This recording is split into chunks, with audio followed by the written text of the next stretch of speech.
Dengan statusnya sebagai daerah khusus ibu kota, Jakarta memiliki banyak keistimewaan sehingga menjadi salah satu pusat pertarungan kekuatan politik tanah air. Koalisi partai politik di Pilpres 2024 berpotensi tercipta kembali di Pilkada DKI Jakarta dengan calon tokoh nasional termasuk Anies Baswedan. Laporan utama hari ini mengangkat tema Pilkada DKI Jakarta Rasa Pilpres.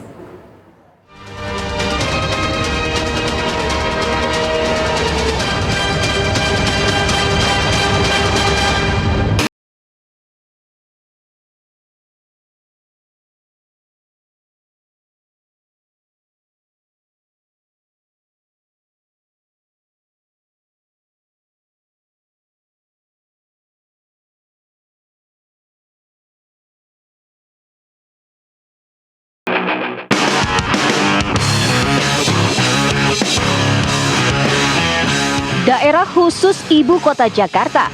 Dari namanya, termaktub bahwa Jakarta mempunyai kekhususan yang tak dimiliki oleh 37 provinsi lainnya. Kekhususan itu menjadi Jakarta sebagai pusat perekonomian, pusat pemerintahan, sekaligus menjadi sentra kekuatan dan pertarungan politik nasional. Karena prestisiusnya tersebut, tak heran jika jabatan Gubernur DKI Jakarta menjadi incaran para politisi. Hanya tokoh, bukan kaleng-kaleng yang layak dan bisa bertarung memperebutkan kursi DKI 1. Gegap gempita Pilpres belum juga reda. Kini muncul narasi memperebutkan kursi jabatan gubernur paling prestisius di Indonesia. Sejumlah tokoh politik grade A menyatakan keseriusannya untuk maju dalam Pilkada DKI Jakarta. Mantan Gubernur Jawa Barat Ridwan Kamil memberi sinyal bahwa ia tengah menyiapkan diri untuk maju. Bendahara Umum Partai Nasdem, M. Syahroni, juga menyatakan keseriusannya untuk maju. Dua nama tersebut saat ini disebut-sebut sebagai calon kuat yang berpeluang besar bertarung dalam Pilkada DKI Jakarta. Selain Ridwan Kamil, dari Partai Golkar juga muncul nama Ahmad Zaki Iskandar. Sedangkan PAN tak mau kalah dan menyebut Zita Anjani sebagai kader terbaik untuk maju di Pilkada DKI Jakarta. Ketua Umum Partai Golkar Airlangga Hartarto menyatakan dua kadernya tersebut sudah diberi mandat dalam pilkada. Namanya on the way. Dalam perjalanan. Tapi Apa? Dua-dua sudah diberikan surat oleh Partai Golkar sebelum pemilu penugasan untuk pilkada. Tapi keputusannya belum jelas ya Pak? Tentu keputusan nanti tergantung daripada survei terakhir. Adapun Partai Nasdem menyatakan saat ini Syahroni menjadi salah satu kader yang dipertimbangkan untuk mereka usung. Ya, Syahroni salah satu calon serius yang akan kami pertimbangkan dengan sungguh-sungguh, tapi sangat tergantung kepada masukan dari bawah, dari kecamatan, dari kota, dan dari provinsi. Kami baru akan fokus mengurus pilkada setelah 20 Maret, setelah mengerti posisi dan segala macam. Yang ada sekarang ini masih omongan-omongan orang di luar. Saya kira begitu. Selain nama-nama tersebut, sejumlah nama berpotensi untuk maju dalam Pilkada DKI Jakarta. Dari PDIP, dua kader terbaiknya Tri Risma Harini dan Basuki Cahayapurnama dinilai layak untuk maju. Nama lain yang sekaligus figur paling kuat adalah Anies Baswedan. Sebagai gubernur petahana sekaligus capres dalam Pilpres 2024, Anies berpeluang besar untuk maju lagi. Seperti apa peta politik dalam Pilkada DKI Jakarta yang akan digelar November 2024 nanti?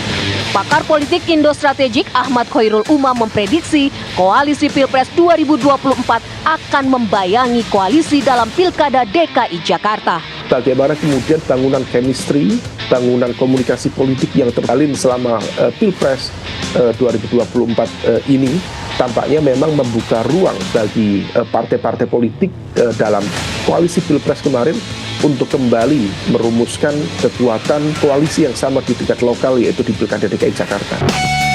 Anies Baswedan yang dulu diusung oleh Partai Gerindra berpotensi diusung oleh Partai Nasdem dan PKS. Namun pertarungan di Pilpres 2024 bisa jadi menjadi kerikil bagi majunya sang petahana. Besar kemungkinan Anies Baswedan akan didukung oleh Partai PKS, kemudian Partai Nasdem, dan itu adalah core utamanya. Meskipun juga di saat yang sama, kalau misal kemudian Nasdem berubah atau beralih ke kubu pemerintahan, di Oktober 2024 mendatang. Pertanyaannya, apakah kemudian penguasa yang akan datang akan memberikan pengaruh, akan memberikan peluang bagi Nasdem untuk memberikan tiket bagi Anies Baswedan. Mantan Gubernur Jawa Barat Ridwan Kamil berpeluang besar akan diusung oleh partai politik yang bergabung dalam koalisi 02 di Pilpres 2024. Sementara di kubu tengah, tampaknya dari elemen Golkar, kemudian Partai Demokrat, Partai Gerindra, kemudian PAN, rasa-rasanya akan melakukan manuver yang serupa dan rasa-rasanya juga kecil kemungkinan mereka untuk menyeberang koalisi ketika kemudian ada nama-nama yang sekiranya akan bisa diajukan dari partai-partai tersebut. Cukup banyak variasinya, mulai dari Ridwan Kamil, kemudian nama-nama yang juga sudah di-breeding oleh Partai Demokrat dan juga PAN, dan Ridwan Kamil sendiri juga tentu menjadi salah seorang nama yang cukup spektakuler dengan beberapa gimmick yang disampaikan beberapa waktu lalu. Dia sedang OTW ke Jakarta. Sedangkan PDIP, meski posisinya sebagai partai terkuat di Jakarta tergusur oleh PKS, mereka akan mengajukan kader terbaiknya.